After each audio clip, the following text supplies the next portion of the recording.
My name is Ashley, and this is Let's Talk Dispatch. I do.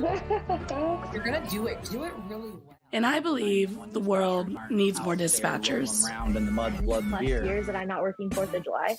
4th of July. Saying community policing, right? What about community dispatching? So on this show, with the help of my guests, we will educate, empower, and support the heroes behind the headset. Right. Hello, everybody. Welcome to another episode here of Let's Talk Dispatch with me, Ashley, and the Raspy Dispatcher. It's definitely at this point, middle of October, spooky season, as they say. And I know for dispatchers out there, it could be a really weird time to be answering 911 calls. And in actually preparing for this episode and oh, what should my opener be? What should I talk about? I remembered this random 911 call popped into my head that I received in the very beginning of my dispatching. And we got a call. Someone was reporting a hand sticking out of a trunk of a car and waving around. So, we dropped the call with the priority that a hand waving out of a trunk of a car should receive. And, everybody went out, and come to find out the hand waving in the trunk of the car was Halloween decorations. So for all the dispatchers and first responders out there, I hope your October is running smoothly and the chaos is limited because it's definitely a wild month for all of us out there. Today, I'm very excited to bring on my guest, Andrea King-Smith from Carbyne, talk about their company and their experience as a dispatcher. Andrea, thank you so much for joining me today. Thank you for having me. I'm so excited to be here. I am so happy to have you. And we've like we were talking about before, we were playing a little podcast tag here. Yes. It took us a long while to get this one going, and I'm so excited that we were able to make it happen. Yes, it was podcast tag. But you know what? Everything happens in its perfect timing. So exactly. Today was the day we were meant to be together. So true. So just tell us a little bit about yourself and your experience in the public communications and safety world. Yeah, well, so I was laughing at your story about the hand hanging out the trunk because let me tell you, when I was a dispatcher, Halloween was my least favorite holiday to work. New Year's Eve, 4th of July, I would take them all over Halloween. But and it's for reasons like that, all of those calls. But so my name is Andrea King-Smith. I just recently added the Smith, so if you knew me as King, I got to inherit someone's name when I recently got married. Congratulations! Thank you. And I currently am a customer success manager with Carbyne.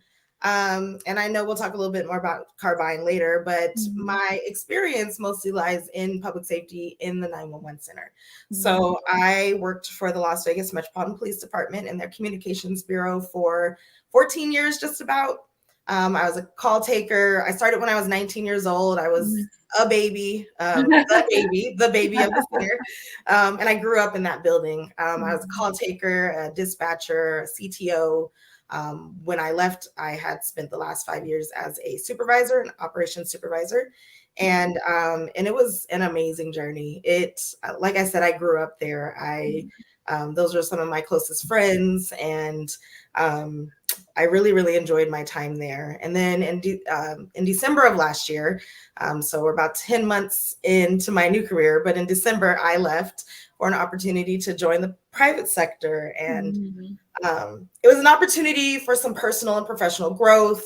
It was an opportunity to kind of hone in on some professional communication skills, do more of what I wanted to do on a broader scale, which was just promote technology and diversity in 911 and do it all over the country. And my company actually is global, so we touch emergency call centers all over the world. And it was an incredible opportunity and still the scariest thing I've ever done. To leave 911. Yeah, and I think that is something that a lot of folks are struggling with, I would imagine, is like the next step, like what is out there, and leaving the comfort of like there's always going to be a 911 call to answer. There's always going to be a job here for me, and exploring this like private sector world that also needs dispatchers, former dispatchers in it, especially in these companies who serve comm centers, right? Absolutely. And it's definitely scary to take that leap into something that's so different, so new. And I commend you for doing it. I mean, it's awesome. Thank you. And you touched on one of the reasons why I took the opportunity and accepted the opportunity is a lot of the vendors, from my experience as the customer, because I was the customer for a long time, I was the end user for a long time. And I started to recognize that a lot of these vendors didn't come from this world. They've never sat in this seat. They've never worn that headset. And you know, us in dispatch, we're like, who are you to tell me what I need, how I should be doing it when you've never lived this life? You've never sat in the seat. You've never taken a 911 call. And so I really jumped at the opportunity to kind of bridge my experience in the 911 center with, and my experience being the customer with, you know, the vendor side, and kind of just bringing the two together. And I'm very fortunate that I work for a company that has allowed me to do just that. I am an SME for my company when it comes to matters of 911 emergency communication centers. And I very proudly give them my experience when it comes to making decisions. And it's a lot of fun too. Yeah, I bet. And you know, we touched a little bit before we jumped on here, because you spent your time growing as a dispatcher in Las Vegas. And I mean, talk about like learning to dispatch on a bicycle that's on fire going through, like, you know what I mean? Like Vegas and Halloween time, I would hate. That would be my worst holiday too. Yes. I mean, it's almost like you were there, Ashley. I feel like it.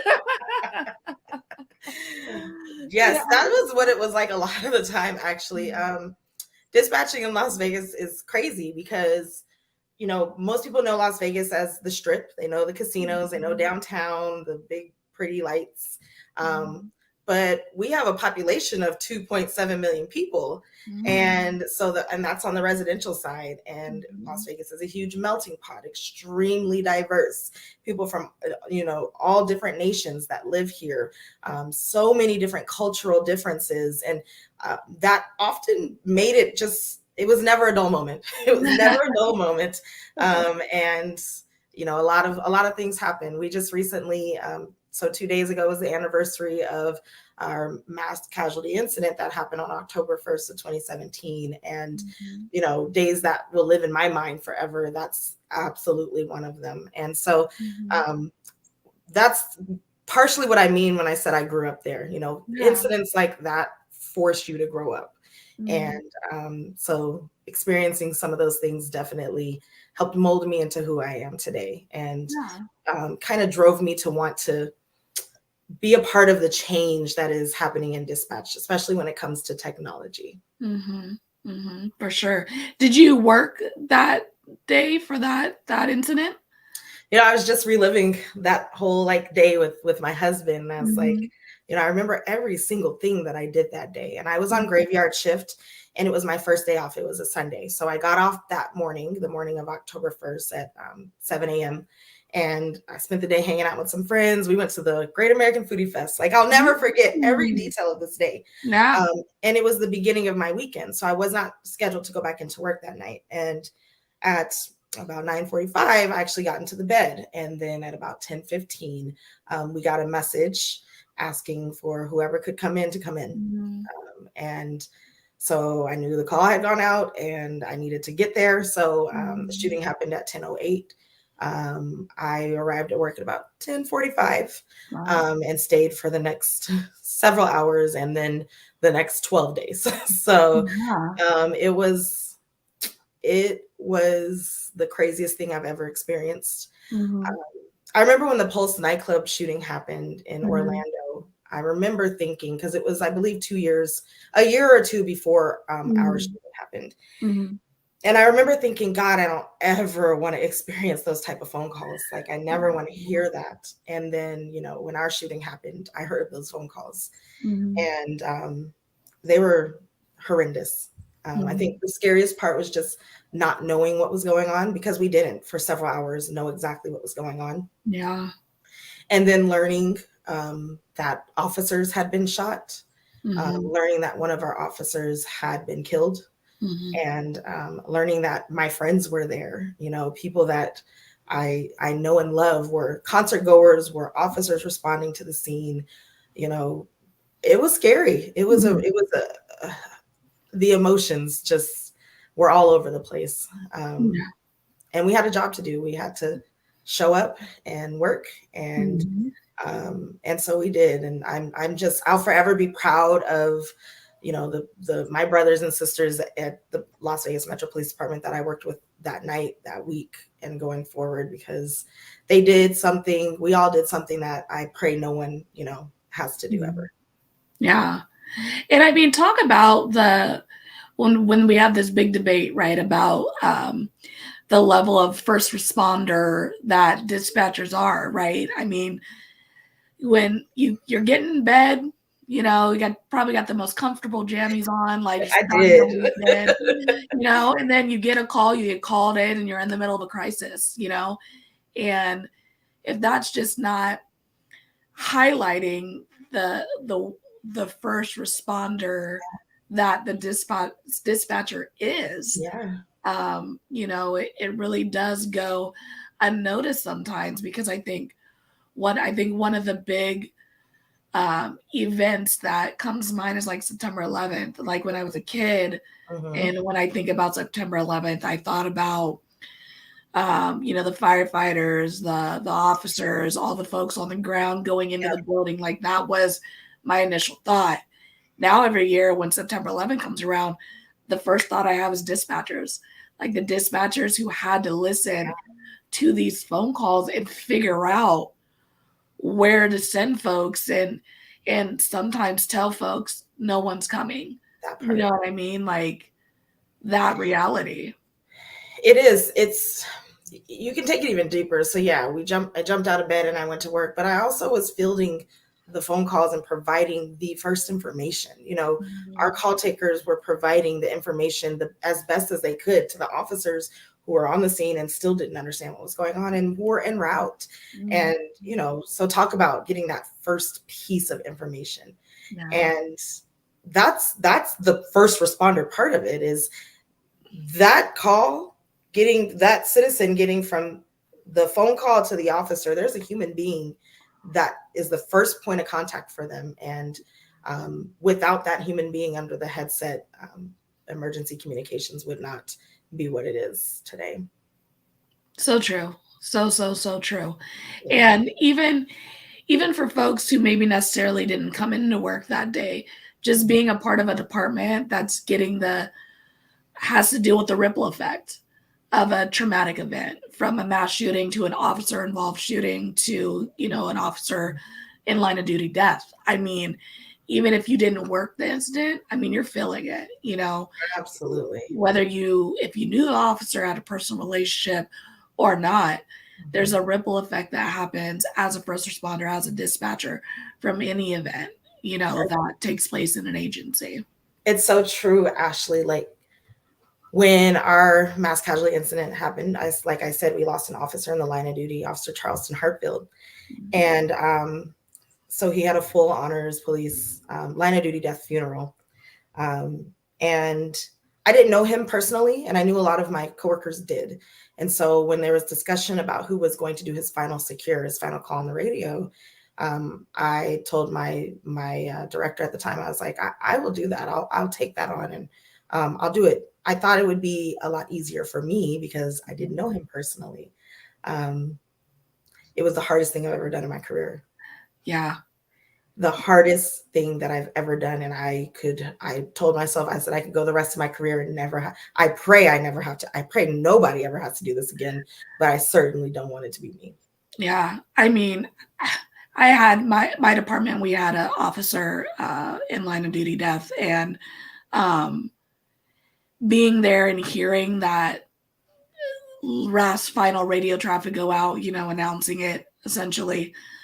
I mean, I don't know how folks can get through that transmission without cracking. I mean, that's a tough weight to bear for any dispatcher, known or not. I mean, so the fact that you even volunteered to do that for your people, I mean, I think speaks volumes of who you are and who you've grown to be in that department and for that department. Yeah, it was a sad honor. I was honored to do it, and it was tragically sad. Yeah, I mean, I went to the full, service and all that, and it is.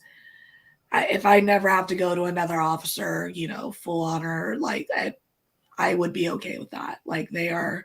Listen, Amazing Grace on bagpipes gives me PTSD. It is the biggest trigger for me right now. Oh my gosh! I can't hear seriously, it really is. It's rough. Rough.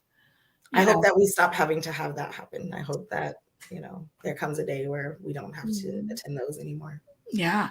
But when we talk about dispatch and we do talk about the realities of the job and the trauma that we do willingly open ourselves up to, this is part of it, right? Is that we do have these situations where either our citizens are harmed in a horrific manner, and that affects us, or our units or our responding folks are harmed, and that affects us greatly as well. And that is definitely part of the realities of this job. Which is absolutely why dispatchers should be classified as first responders. Yeah, it's wild, right? Oh my gosh. I remember I think it was APCO 2018, the national conference.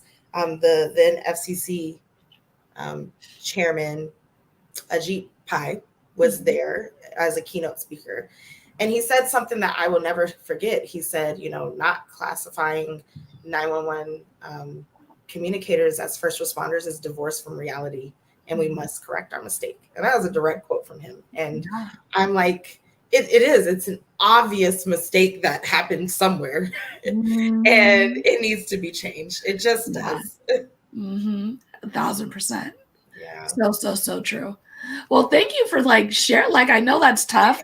Yeah. It's always a weird, it's that weird question, what's the craziest call or hardest call? It's always a hard topic for dispatchers. So thank you for just being vulnerable and sharing your big incident. I think that's hard for us to do. And I appreciate you doing it here on this type of platform so folks can learn from it. Yes, of course. I think that for a long time, people are afraid, and sometimes now people still are afraid to share. But it's how we heal, and it's how we learn from each other, and truly, there is healing in telling your story. So thank you for the opportunity. Yeah, for sure. Well, tell us a little bit about Carbyne and the company and your experience there so far. Yes. So Carbyne is a technology company. We provide a few different solutions. One of our solutions is called Universe. It's a cloud native over-the-top application that brings multimedia into the 911 center. So, we've heard for the last 20 years what the words next generation 911. This is it. This is the future generation of 911 is what I like to call it, where we're bringing video into 911 and silent chat, which is different from text messages, into 911, and the ability for 911 centers to ingest photos and that type of media from callers that are on the scene reporting their incidents, and a number of other different outside of the box situations as well. So that's Universe. We also have a call handling platform called Apex. And it is a 911 phone system that is fully cloud native. And it incorporates all of Universe, that application, which brings in all the multimedia, into the phone system, into one platform, one screen. And it delivers your 911 calls into your center over the cloud, over Ezinet. And it's revolutionizing what 911 centers are able to do. So those are our two main solutions for 911 centers. And honestly, it is truly incredible technology. It's technology that combines the ability to collect someone's location, even when they didn't call 911, by sending a text message and gaining access to their location from their device itself. So from their actual phone, no more cell phone tower triangulation. And it takes that and combines it with the multimedia piece, bringing that media into the 911 center, because in today's age, people are going to pick up their phones and record something before they ever consider calling 911. Ain't that the truth? So to take that information and it, for me, it's about meeting people where they are. You know, there's several generations now today, and that youngest generation, that Gen Z and even younger, all they know how to do is swipe on their phones. They know technology, and to meet them where they are, Carbyne takes the technology and brings it into the 911 center. And what I tell people, you know, about the technology is Carbyne didn't create this technology, right? This exists. If your Uber driver can drive up to you on the sidewalk and because they know your location, or you can video chat with your insurance agent and show them your accident at the scene. This is technology that's already out there. Carbyne has captured that through, patented technology and coding and put it into a platform that brings it into a 911 center where it should be. 911 centers need that now. So. Isn't it funny how it feels like 911 centers, like we're the last one to get this technology, right? It's like, how Uber get it first? You know what I mean? Like, right. who they know, you know? So exactly. I think, you know, the fact that Carbyne is, especially the video, the media aspects, like there's been countless times where I've had someone who's like, well, can I just send you a picture? And you're like, no, where are you gonna send it? Where? Where's my personal phone? No, I don't want that on my phone. You know, it's the pin of my device. No. You know, like right.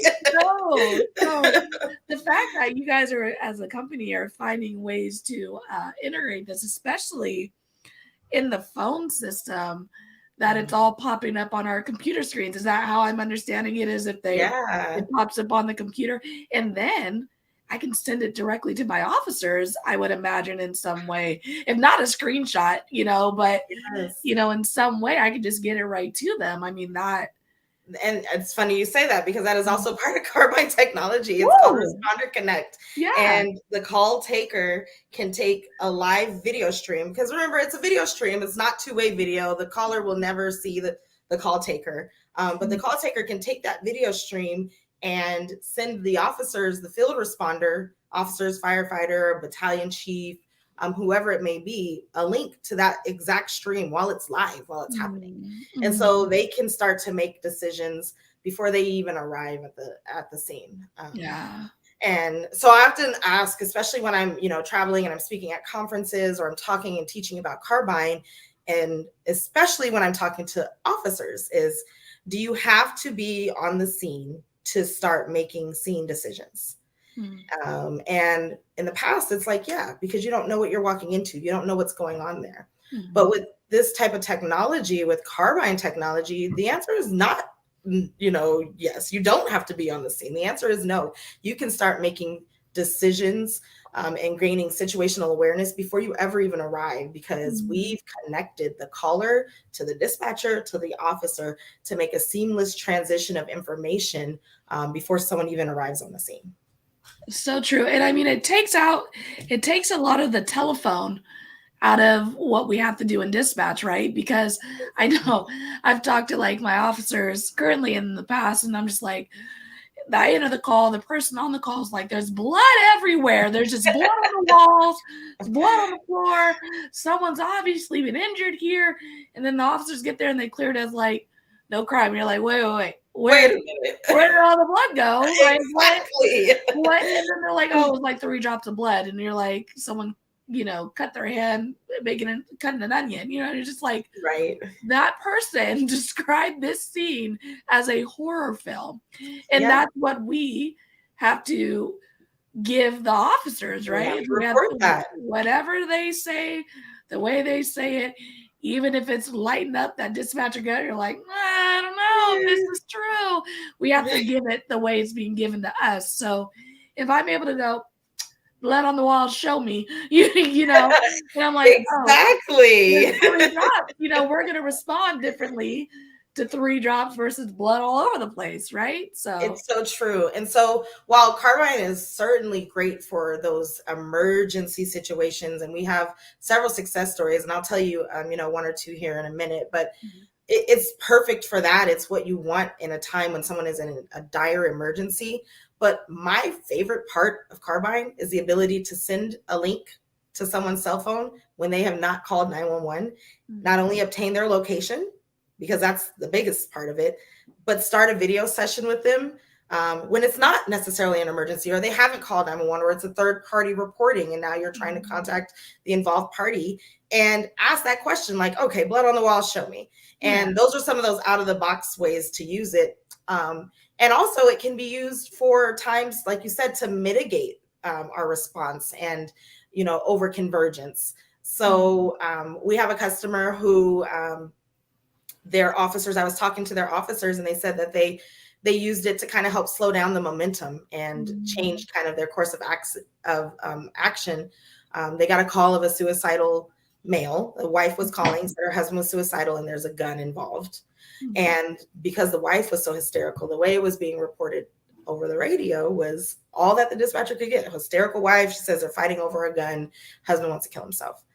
Well, when they sent the link to the wife, they were able to see that, yes, there was a gun. It was inside the house. They couldn't even see it because husband and wife were outside the house. Wife was standing in front of the door trying to prevent husband from going inside. And what sounded very violent and volatile on the radio, on the phone, and was reported over the radio was actually a male in extreme mental distress, crying, just really needing some help.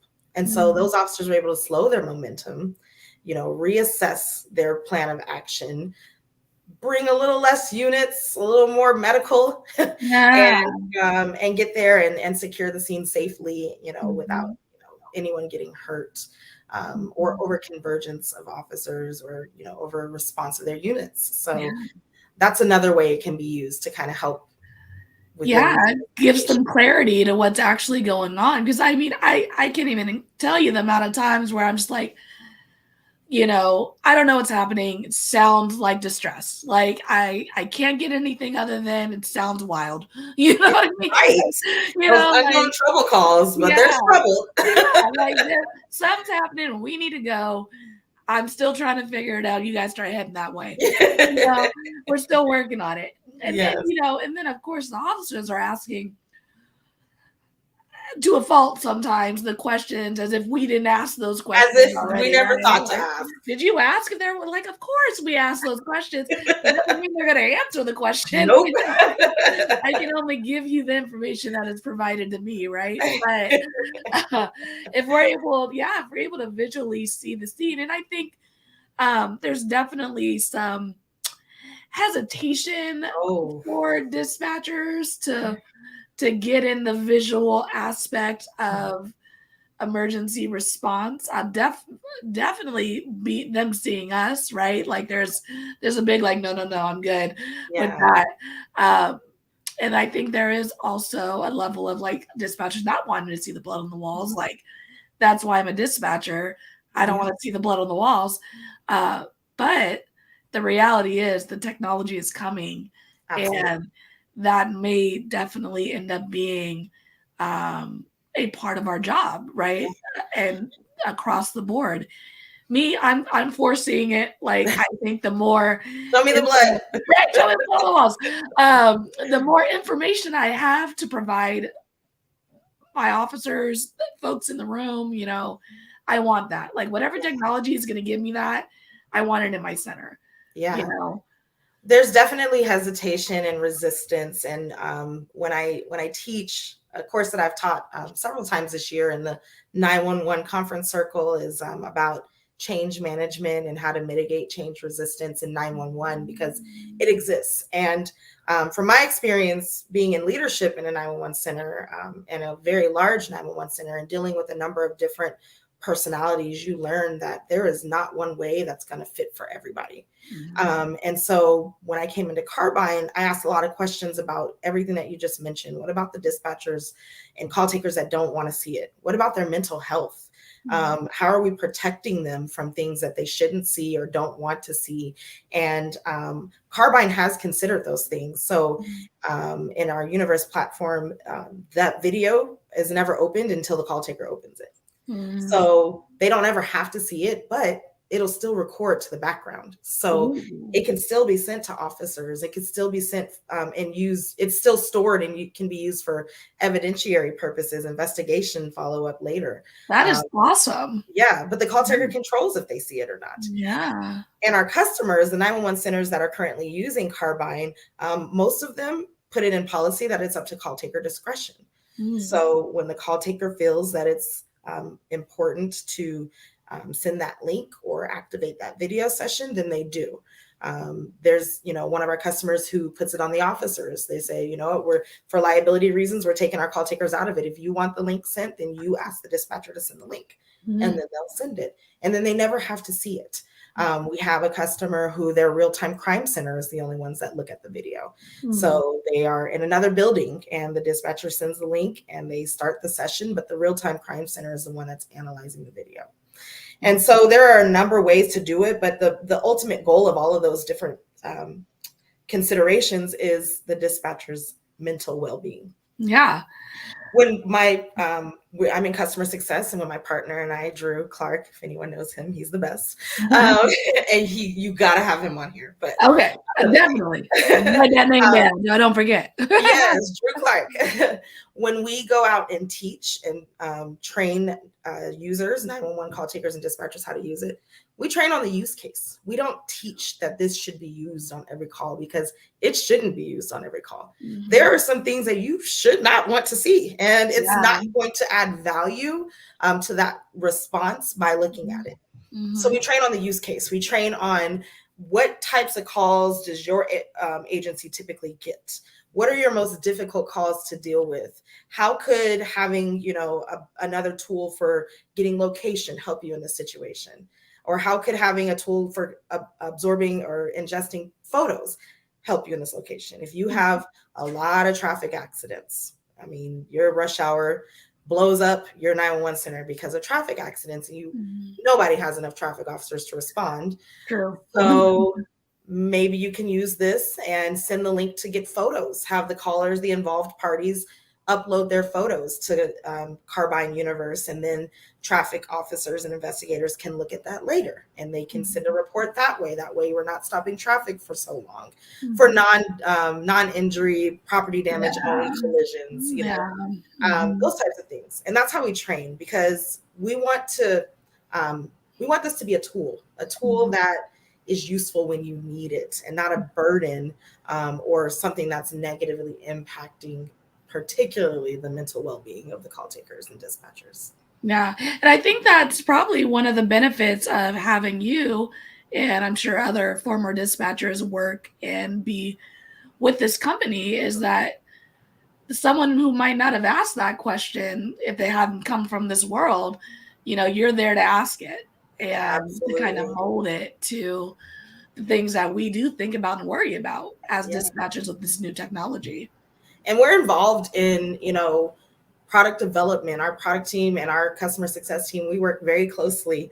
I talk to my product team at least 3 times a day, and they pick our brains because many of them haven't been in a 911 center. So they look to us to provide, again, the use case, or how does this work, or how would this fit into the workflow of a 911 call taker or dispatcher? And there's times where we're like, no, girl, like that's not good. No, we need to go back to the drawing board. Yeah. But they listen, and that's the best part. That's the beauty of being in a really collaborative working environment where your voice is heard and people value your experience and your expertise, and they listen to it. And that's how, decisions are fully vetted and made. That's awesome. Yeah. I do have a question. You may or may not know the answer to this. with you guys rolling out the universe and the media side of it and the streaming, opening the streaming, do you guys know how the 911 callers have been responding to having that option available to them? Because I don't have that option, right? Right. And when I think about getting a 911 call, wanting to use that tool and getting my caller on board with, like, that's the piece that I can't see it. Like, how would I get my caller to go, oh, boop, and then like still be involved with answering my questions, you know?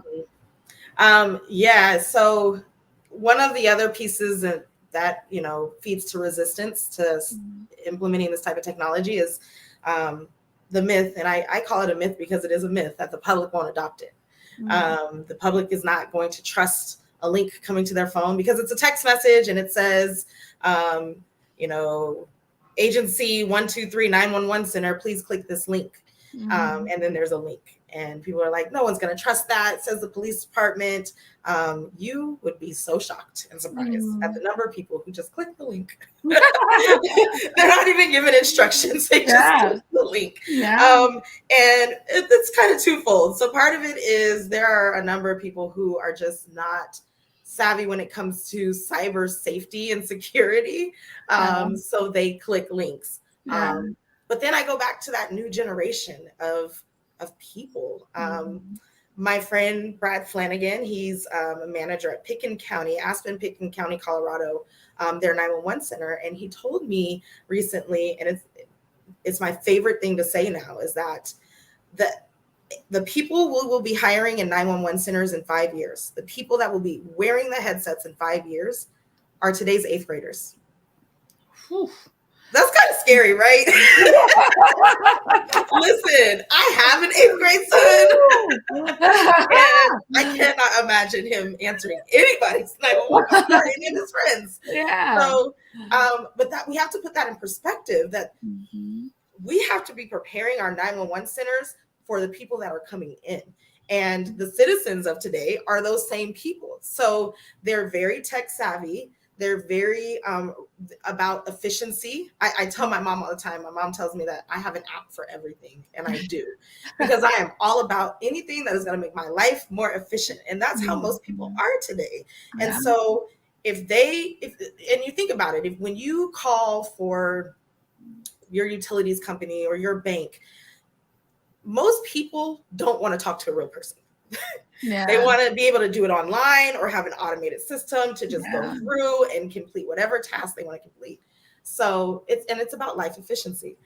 So having a link that you can take your photos and send it right to the 911 center, and oftentimes people click the link and think they're FaceTiming with 911, but that's what they want. They want to be able to talk to someone in 911. That is what we're noticing, is the trend of citizens adopting the technology, because it's the way of now and it's the way of the future. So you'd be surprised the amount of people that are actually adopting it.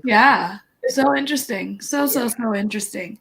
And I asked that question because, like, I imagine, like, my dad, you know, my dad is like, I text him like love that man. I text him a simple question, and I'm like, is the sky blue today? And then he would call me, you know. Answer like that, like, that's a yes or no. Like, I hate texting, Ashley. I hate it. Saw me answer your question on this phone call. Like, and there are always going to be those people. And there are the people that are like, I am not giving the government access to my phone, my location. No, you're going to be tracking me. And those people are going to exist. And the thing to remember about that is those people are also going to exist in dispatch. There are always going to be people who are just going to be very resistant to change. I say in my class, when I teach about, it's called Be a Champion of Change. And when I teach about change champions, I say, you know, it's important to know that people typically respond to change in one of 4 ways. They are bystanders, critics, victims, or champions. And all 4 of those types of people are going to exist in dispatch. You're going to have the people who are just going to sit back and wait for something to happen. You're going to have the people who are going to feel like it is the end of the world, that you are changing their world because you are implementing new technology. And you're going to have the critics, the people who are going to, I call them the influencers. They're people who already have a voice. People listen to them and they spew a lot of negative things. And so it's important, especially as leaders in 911, to weed through all those people and find your champions. Because when you're implementing any type of new technology, and like you said earlier, it's here, it's already here, and more is coming. Yeah. So when you implement anything new, especially technology, you've got to have buy-in from your people. And in order to get that, you got to recognize who your change champions are and use them to influence their peers to be less resistant to the change that's coming. And so that's how we try to teach it, because adoption is hard. People, especially in dispatch, there are two things they hate, and it's change and staying the same. Yeah. So you're not going to, did I tell you? it's gonna be hard to get that buy-in, but there is a way to do it, and there's a way to roll out this technology, not just to your 911 employees, but to the citizens as well. Public education is huge. Our marketing team is really big on helping our 911 centers that use Carbyne technology educate their citizens. So it's, what do you need? Do you need us to write a press release for you? Do you want us to make a promotional video for you that's educating your citizens that this technology is available? When we deployed in New Orleans 911 uses Apex. It's the first cloud native 911 center east of the Mississippi. And when they went live with it, there was an entire press conference, and the media came, and then we had our own videographer that went and documented it, not just for marketing reasons, but because it was historic. Like the first, internet delivered, cloud delivered 911 call took place there. And it was really cool. There are people there that have been in this industry for 30 years and never thought they'd see the day. And so it was a big deal, and it was a way to educate their public on a new tool that they have to communicate with their 911 center. Yeah. So that's what we try to do.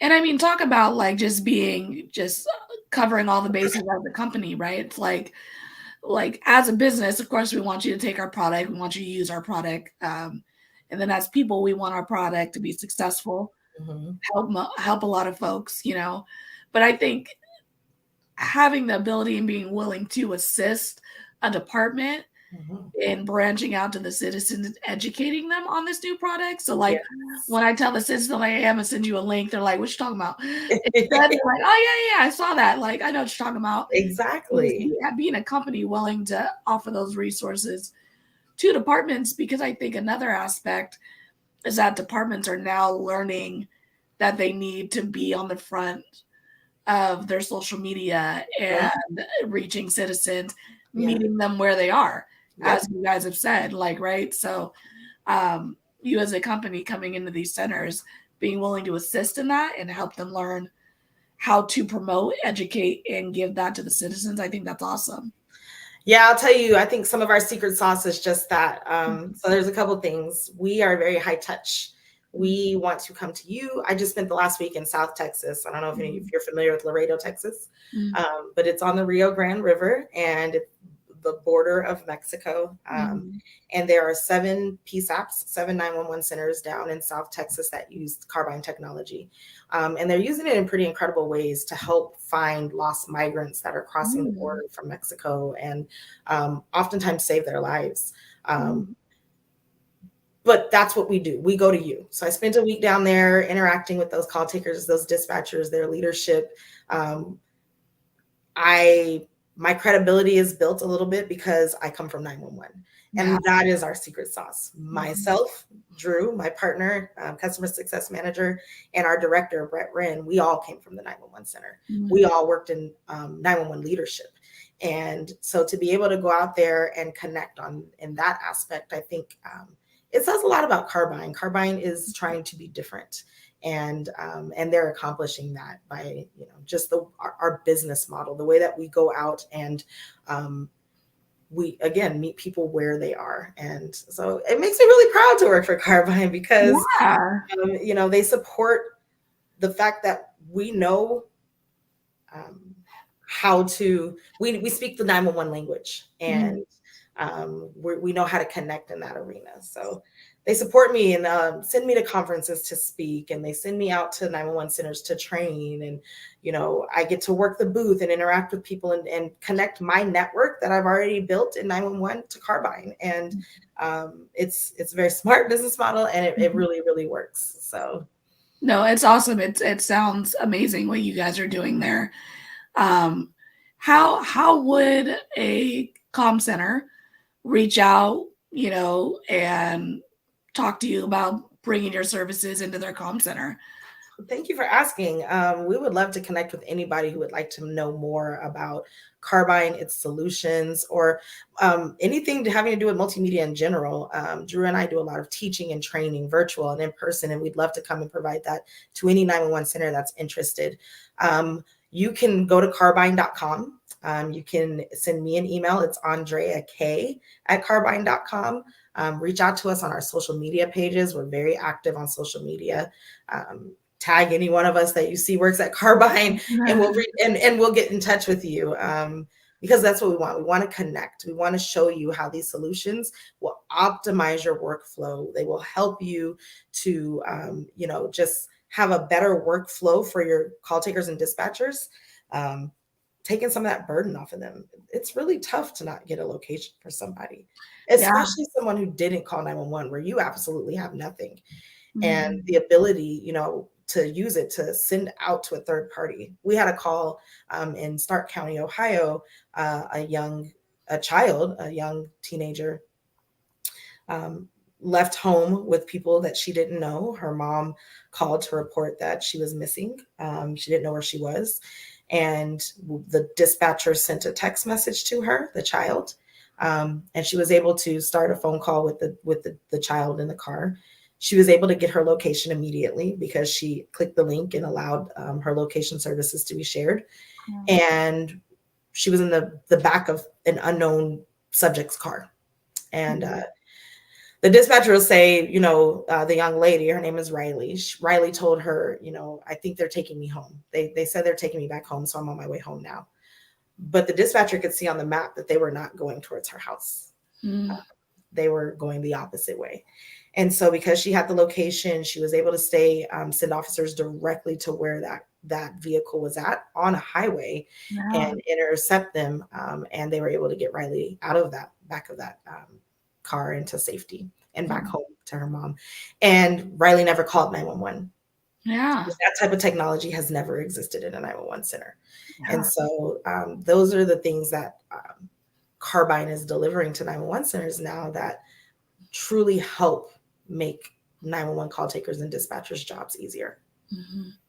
It's so true, because I was just talking to someone else on another chat, and it came up. I was like, I've answered the 911 call. It's like, it's not an emergency. Like, why are you using this line? This isn't the right line for this. And then I took a non-emergency calls, and they're like, I just been shot. And you're like, why are you calling on this? Like, why do you have this 7-digit number saved or Googled or like? Right. How did you get to this line? Like, call me back on 911. Through your technology, and there's a risk factor in that, right? Is like, are they going to call back? Right. In order to get that information that 911 call brings, and that what I want as a dispatcher is your location and whatnot, it has to come through on 911. So if Carbyne's taking that third step, essentially, for those who didn't call 911 or for some reason call non-emergency for an emergency, if we never have to disconnect to get that information that comes through on that 911 line normally. It's awesome. And actually, it's better information than what comes through on the 911 line, because it's telling you the location of the device. It's literally showing you where that phone is. It's pinging off this tower within 4,000 meters, any which direction. It is actually the device location. And I mean, it's revolutionizing how we handle emergency situations, especially ones that don't come in on an emergency line. Yeah, that's so exciting. So, I wish I had it when I was dispatching. I truly yeah, do. it kind of gives you like that FOMO a little bit. Like, Right. maybe I should go per diem and just kind of test out our system here. So I can. Yes, my favorite part of site visits at 911 centers is sitting and doing sit-alongs and Yeah. watching them use Carbyne. I'm like, oh, we're gonna get them. We're gonna get the location.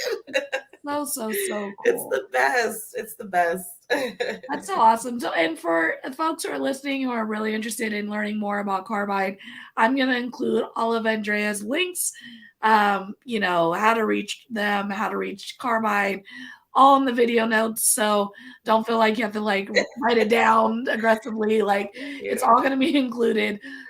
So everyone can reach out, get in contact with you, and really get this awesome technology out to as many centers as possible. Yes. Because I Everyone think the needs it. more, yeah, I mean, even just for me, I've been doing this for 5 years from my start date to now. Text to 911's been implemented, right? We didn't have it in the last 5 years. It's becoming more and more available to more and more comm centers. And then you sprinkle a company like yours on top of it, who is taking just that technology aspect to the next level, right? In your guys' systems, integrating it and whatnot. So, I mean, That's why we call it FG 911. It's the future generation of 911. Yeah, Text to 911 was next gen. This is future gen. It's so here. It is here. It is coming. Buckle up. No matter what, it will be arriving, whether we like it or not. So I'm glad there's a company like Carbyne combining it all, making it a little easier for us to take it in and utilize it in our systems for sure. What advice, just to throw a bow on it, would you give someone who is thinking about a career in dispatching? Oh, you know, I think that the advice I would give is to fully get an understanding as best as possible of what this type of a career entails.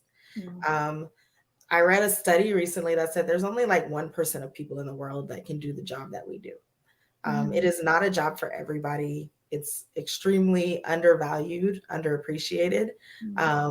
And when people sign up for a job in dispatch, 911 call taker or a radio dispatcher, I think a lot of people often look at the salaries or the benefits, and everyone's going to have a different why. And I'm not saying that should deter anyone from a career in dispatch, but I implore people to look deeper, do sit-alongs, tune into, different type of podcasts like this, like Let's Talk Dispatch. I was going to wait till the end of the call, but now seems like a good time to just commend you on having this platform available. I was in the call center for 14 years, and it wasn't until the last couple of years that I was able to connect with people, around the country who did what I did. Outside of my 911 center. I think Ricardo within the trenches was one of the first ones that I was able to connect with and see, wow, like there are people that understand what I'm going through. And so for people not in this world yet, my advice would be to tune into some of these types of media outlets so that you can hear firsthand what it's like, because it's great sitting in seminars, learning about, your pay, your benefits. Dispatch as a career, it's great job security, but until you hear about the person and hear from the person who has insomnia because they have nightmares about calls that they've taken over the course of their career, or dispatchers who have considered taking their life, and the number of 911 dispatchers who have at some point considered taking their life would absolutely shock you. It's heartbreaking, the amount of people. And so to hear those things, not just to deter you from doing it, but so that you get an understanding of what could happen if you don't take care of yourself, if you don't seek mental health, therapy, if you don't surround yourself with a tribe of people who support you through this.